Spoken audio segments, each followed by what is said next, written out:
अतीक अहमद के सबसे छोटे बेटे आबान का पार्थिव शरीर कड़ी सुरक्षा के बीच एक एम्बुलेंस में प्रयागराज के कसारी मसारी कब्रिस्तान लाया गया।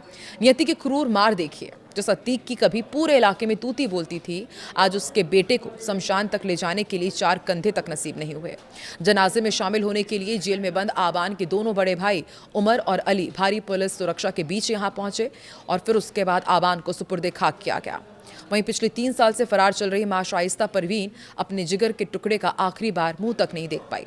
बता दें कि एम्बुलेंस से आबान के कब्र तक तीनों भाइयों और परिजनों ने आबान के पार्थिव शरीर को कंधा दिया। नमस्कार, मैं हूं आकांक्षा, आप देख रहे हैं न्यूज़ 18 का डिजिटल प्लेटफॉर्म। नियति की मार देखिए। जिसके पिता की पूरे इलाके में तूती बोलती थी, उसे आज 4 कंधे तक नसीब नहीं हुए।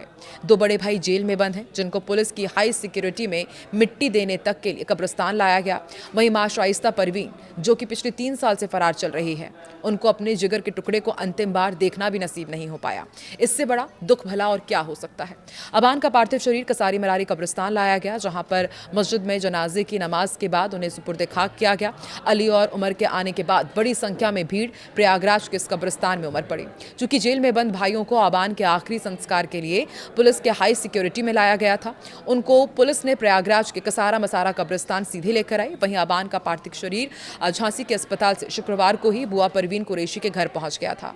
जब दोनों भाई के कब्रिस्तान तक पहुंचने के बाद आबान का पार्थिव शरीर एम्बुलेंस से कड़ी सुरक्षा के बीच कब्रिस्तान पहुंचाया गया। इसके बाद भाइयों ने मिलकर कंधा दिया और कब्र तक पार्थिव शरीर को ले गए। इस मौके पर कब्रिस्तान के आसपास बड़ी संख्या में लोगों की भीड़ मौजूद रही।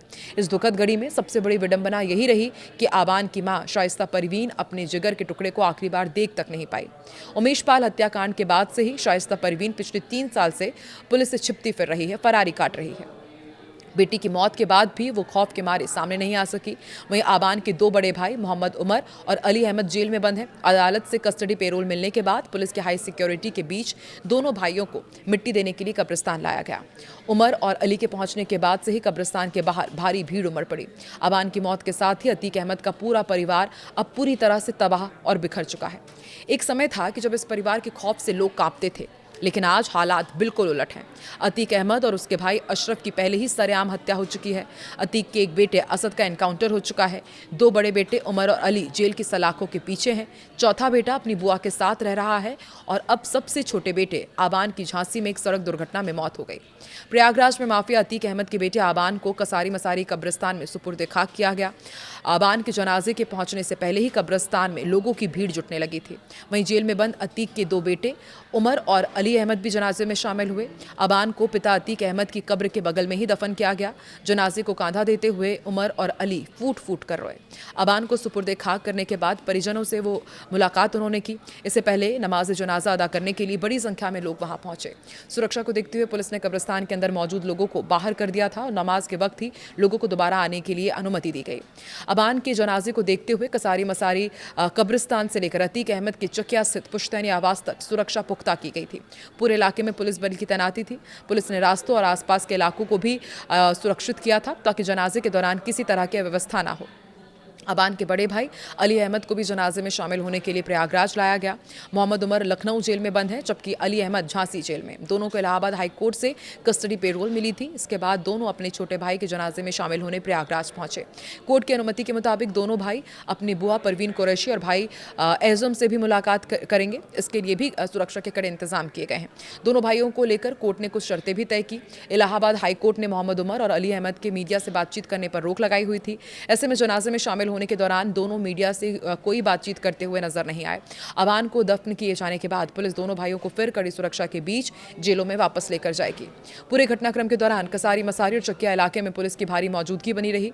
अबान की गुरुवार सुबह झांसी में सड़क हादसे में मौत हो गई थी। वो प्रयागराज से झांसी जेल में बंद भाई अली से मिलने जा रहे थे। इसी दौरान सुबह करीब 10:30 बजे हाईवे पर जानवर को बचाने के चक्कर में उनकी कार डिवाइडर से टकरा गई। हादसे में अबान और उसके दोस्त सोनू की मौत हुई है, जबकि 3 दोस्त घायल हैं।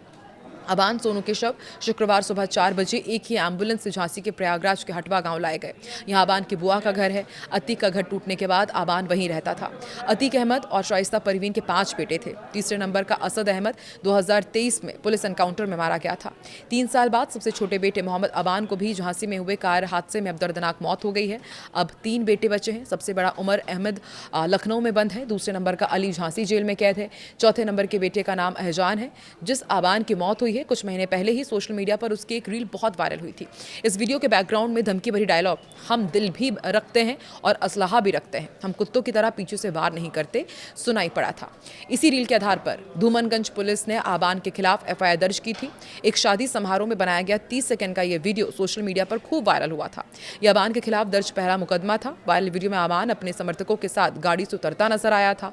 वीडियो में लग्जरी कारों का काफिला भी दिखा था। आपको बता दें, उमेश पाल हत्याकांड में 2023 में अतीक अहमद के परिवार पर पुलिस ने शिकंजा कसा था। तब अबान और उसका भाई अहमद नाबालिग थे। उनको बाल संरक्षण गृह में भेज दिया गया था। करीब 7 महीने तक दोनों वहां थे। इसके बाद अदालत ने उन्हें परिजनों को सौंप दिया था।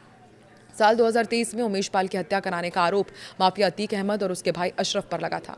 अतीक अहमद को गुजरात की साबरमती जेल से यूपी लाया गया। उसे मेडिकल जांच के लिए प्रयागराज के अस्पताल में ले जाया जा रहा था। इसी दौरान कुछ युवक आए और उन्होंने पिस्तल से दोनों पर ताबड़तोड़ गोलियां चला दी थी। उनकी मौके पर ही मौत हो गई थी। इस घटना से यूपी में राजनीतिक सरगर्मी भी काफी बढ़ गई थी और अब अबान को सुपुर्दे खाक कर दिया गया है। लेकिन जरा आप सोचिए, एक वक्त जिस परिवार की तूती बोलती थी, आज उनके परिवार में कोई भी नहीं बचा। यही नियति की मार है।